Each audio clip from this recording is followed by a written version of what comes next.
Hi everyone, in front of me I've got REALME GT3 and let me share with you how to change the system language on this device.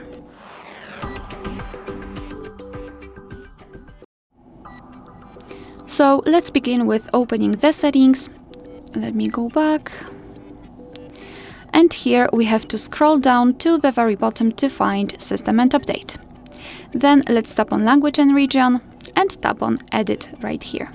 So here we've been transferred to the to two different lists. So at the top we've got the list of all applied languages, and under it we've got those which are available.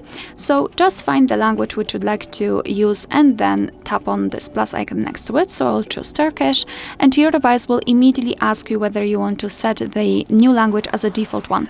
So let's confirm it with tapping on yes, and as you can see, after getting back to the top of the list, we've got our Turkish, of course in my case Turkish language, added here, and from now on the whole system will be displayed in the chosen language.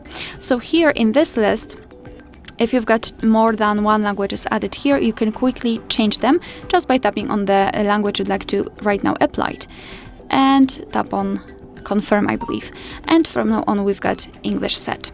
So if you'd like to remove the languages from this list, just tap on edit and tap on this minus icon next to the language you'd like to remove, and we've got only one language applied. Alright, so that will be all. Thank you so much for watching. Please hit the subscribe button and leave the thumbs up.